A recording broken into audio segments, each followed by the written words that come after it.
नमस्कार। आज हम एक बहुत ही दिलचस्प और अहम ऐतिहासिक विश्लेषण करने जा रहे हैं।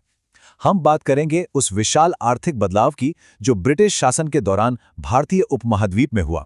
मतलब एक ऐसा देश जो कभी दुनिया की दौलत का केंद्र था, वो अचानक गरीबी के दलदल में कैसे फंस गया। तो चलिए बिना किसी देरी के इतिहास और अर्थशास्त्र की गहराइयों में उतरते हैं और देखते हैं कि असली दस्तावेज आखिर क्या कहानी कहते हैं। शुरुआत करते हैं एक ऐसे आंकड़े से जो सच में चौंकाने देने वाला है। 25.1%। सोचिए, 16वीं शताब्दी में जब दुनिया की अर्थव्यवस्थाओं का ढांचा आज से बिल्कुल अलग था, तब विश्व की कुल जीडीपी में अकेले भारत का योगदान लगभग 25.1% था। जरा कल्पना कीजिए, उस दौर में उत्पादन और व्यापार के मामले में भारत का क्या रुतबा रहा होगा। ये कोई छोटी बात नहीं है। उस दौर की इस बेहिसाब दौलत को समझने के लिए जरा इस ऐतिहासिक तुलना पर गौर करें। 1600 ईस्वी में जब सम्राट अकबर का राज था, तब उनके राजकोष का सालाना राजस्व लगभग 17.5 मिलियन पाउंड्स था।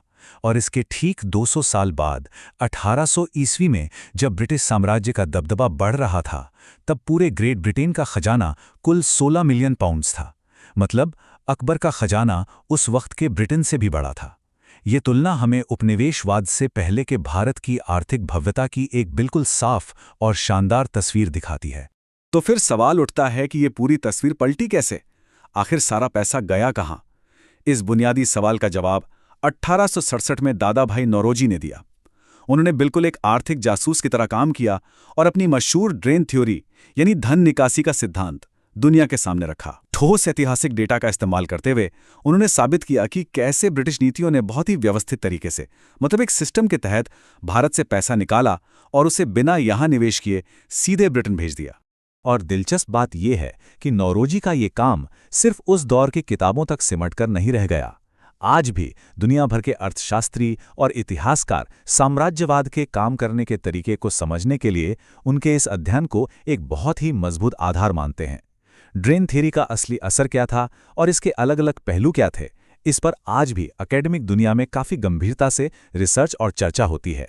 तो आप समझते हैं कि धन की ये निकासी असल में काम कैसे करती थी। ऐतिहासिक दस्तावेज हमें बताते हैं कि ये पूरा खेल मुख्य रूप से 3 तरीकों से चला। पहला था शोषणकारी भू राजस्व कर, जिसने हमारे किसानों की कमर तोड़कर रख दी। दूसरा, भारत से कच्चे माल का कौड़ियों के भाव निर्यात करना। और तीसरा, ब्रिटिश कंपनियों ने जो भी भारी मुनाफा कमाया उसका एक एक पैसा वापस ब्रिटेन भेज देना। मतलब इन तीनों तरीकों ने मिलकर भारत से बाहर धन की एक ऐसी नदी बहा दी जो कभी रुकी ही नहीं। इस बात को साबित करने के लिए नौरोजी ने खुद व्यापार के आंकड़ों का सहारा लिया। जरा 1900 और 1901 के इन व्यापारिक आंकड़ों को ही देख लीजिए। एक तरफ जहां भारत से निर्यात सिर्फ 90 मिलियन पाउंड का था, वहीं आयात बढ़कर 210 मिलियन पाउंड तक पहुंच गया था। ये व्यापार घाटे की एक ऐसी स्थिति थी जो लगातार बनी हुई थी। इसका सीधा सा मतलब ये था कि भारत सस्ते कच्चे माल का निर्यात कर रहा था और बदले में कहीं अधिक महंगे ब्रिटिश सामान खरीदने को मजबूर था। और ये भारी बोझ सिर्फ व्यापार तक सीमित नहीं था। जरा इस 50% के आंकड़े पर ध्यान दीजिए। ये नंबर ब्रिटिश जमींदारी व्यवस्था के तहत किसानों पर डाले गए असहनीय करों को दिखाता है। ऐतिहासिक रिकॉर्ड से पता चलता है कि कई इलाकों में तो किसानों को अपनी खून पसीने की कमाई का आधा हिस्सा, जी हां, पूरा 50% सिर्फ टैक्स के रूप में चुकाना पड़ता था।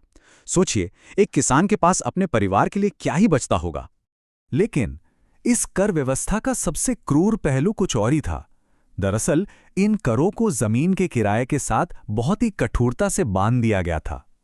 आपकी फसल अच्छी हो या खराब, बारिश हो या सूखा पड़े, उन्हें कोई फर्क नहीं पड़ता था। आपको वो तय रकम हर हाल में चुकानी ही होती थी। मुगल काल में व्यवस्था ऐसी नहीं थी। इन नए और बेहद सख्त नियमों ने अनगिनत किसानों को भयानक कर्ज और अत्यधिक गरीबी के ऐसे दलदल में धकेल दिया जहां से बाहर आना लगभग नामुमकिन था। अब इन सारी नीतियों का कुल असर क्या हुआ? जाने माने आर्थिक इतिहासकार एंगस मैडिसन के ये आंकड़े खुद सारी कहानी बयां करते हैं। वैश्विक जीडीपी में भारत की हिस्सेदारी में जो गिरावट आई, वो कोई 1-2 साल की बात नहीं थी। ये कई सदियों तक चली। जो हिस्सा 1700 में 24.4% था, वो 1820 में गिरकर 16% हो गया, 1870 में 12.1 और 1950 आते आते ये सिकुड़कर सिर्फ 4.2% रह गया। ये भारी गिरावट कोई इत्तेफाक नहीं थी, बल्कि ये उन लंबी औपनिवेशिक नीतियों का सीधा और स्पष्ट सांख्यिकीय परिणाम था। इस व्यापक आर्थिक गिरावट का सबसे बड़ा और शायद सबसे दर्दनाक उदाहरण था भारतीय कपड़ा उद्योग का पूरी तरह से ढह जाना।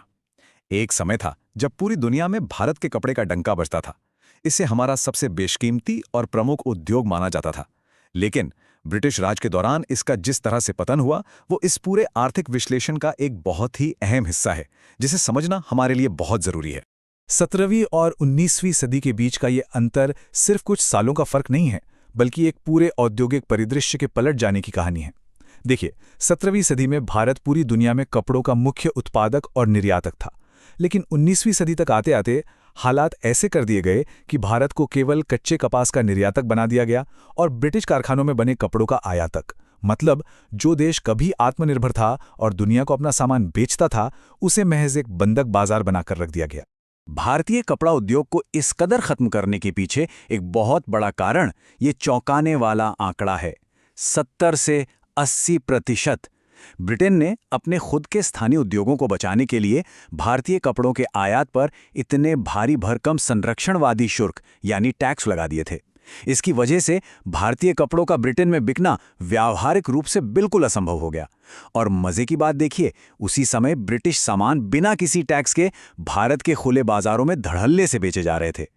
और अगर आपको लगता है कि ये सब सिर्फ एक इत्तेफाक था, तो 1840 में ईस्ट इंडिया और चाइना एसोसिएशन के अध्यक्ष का ये बयान सुनिए। उन्होंने खुले तौर पर कहा था, ये कंपनी भारत को एक निर्माण करने वाले देश से कच्चे माल का निर्यात करने वाले देश में बदलने में सफल रही है। ध्यान दीजिए, ये कोई बाहरी आलोचक नहीं कह रहा है, बल्कि ये खुद उन लोगों का आधिकारिक बयान था जो इस पूरी रणनीति को बहुत ही सोच समझकर अंजाम दे रहे थे। इस तरह के विऔद्योगीकरण का जो सामाजिक असर हुआ, वो बहुत ही गहरा और डरावना था। हथकरघा सूत का उत्पादन 419 मिलियन पाउंड से लुढ़क कर सीधे 240 मिलियन पाउंड पर आ गया। इसका सबसे बुरा असर पड़ा उन लाखों कारीगरों और बुनकरों पर जो रातों रात बेरोजगार हो गए। उनके पास कोई चारा नहीं बचा सिवाय इसके कि वो खेती की तरफ भागें। अब खेती पर तो पहले से ही टैक्स का इतना भारी बोझ था, और इस नई भीड़ के आने से ग्रामीण इलाकों में मजदूरी और भी तेजी से गिरने लगी, जिससे गरीबी अपने चरम पर पहुंच गई।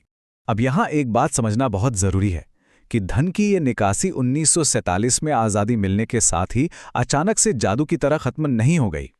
अकादमिक शोध हमें बताते हैं कि इस आर्थिक ड्रेन के जो ढांचागत परिणाम थे, वो बहुत गहरे थे। पूंजी का बाहर जाना और व्यापार में असंतुलन जैसी समस्याओं ने 1947 के बाद भी कई सालों तक भारतीय अर्थव्यवस्था के विकास को चुनौती दी। दशकों तक हुए इस भारी आर्थिक रिसाव के जो गहरे घाव थे, उन्हें भरने में भारत को एक बहुत लंबा समय लगा। तो इस पूरे विश्लेषण के अंत में एक बहुत ही गंभीर सवाल हमारे सामने खड़ा होता है, जो सच में हमें सोचने पर मजबूर करता है।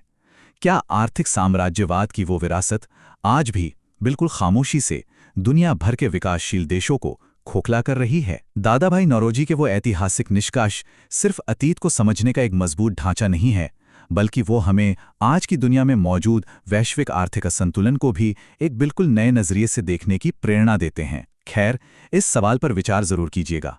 आज के इस विश्लेषण में हमारे साथ जुड़ने के लिए आपका बहुत बहुत धन्यवाद।